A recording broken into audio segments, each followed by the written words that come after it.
Habari rafiki wa Mungu. Karibu tena katika mfumo wa Mwanzo hadi Ufunuo.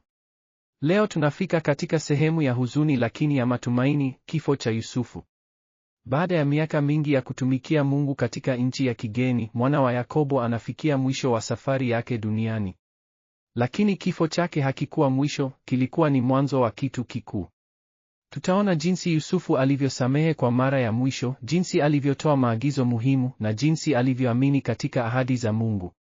Hebu tusome pamoja Mwanzo 50 mstari wa 1 hadi 26. Baada ya kifo cha Yakobo, ndugu za Yusufu waliogopa. Walisema, labda Yusufu atatuchukia na atalipiza yote tuliyomfanyia mabaya. Lakini Yusufu aliwaambia, msiogope. Je, mimi niko mahali pa Mungu?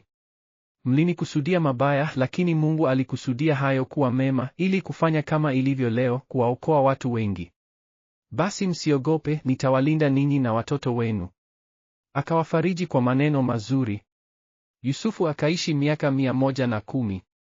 Akaona watoto wa Efraimi hadi kizazi cha 3. Halafu akawaambia ndugu zake, mimi ninakufa. Lakini Mungu hakika atawatembelea na atawapandisha kutoka nchi hii kwenda nchi aliyowaahidi Ibrahim, Isaka na Yakobo. Kuna mambo muhimu tunayokosa katika hadithi hii. Kwanza, Yusufu aliomba ruhusa kwa Farao kwenda kumzika baba yake. Hii inaonyesha kwamba hata akiwa mshauri mkuu, bado alikuwa mtumwa. Pili, maneno nitawalinda ni muhimu, si tu kusamehe, bali kutoa usalama. Na cha tatu, maneno hakika atawatembelea. Hii ni ahadi imara ya ukombozi. Yusufu hakuamini tu, alijua kwa hakika.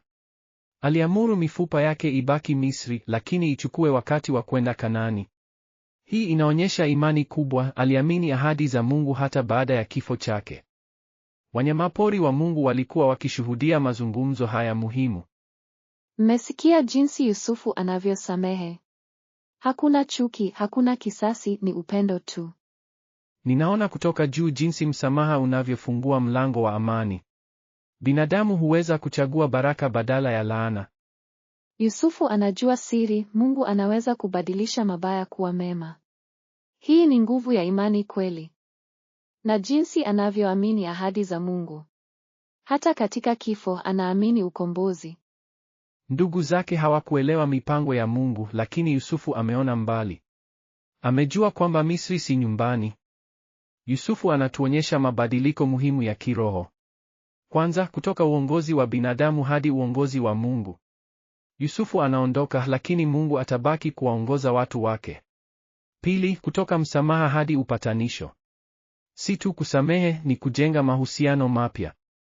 Na cha tatu, kutoka uongozi hadi utakaso. Yusufu ameandaa njia ya ukombozi. Maneno yake, Mungu hakika atawatembelea, ni ahadi ya dhahabu.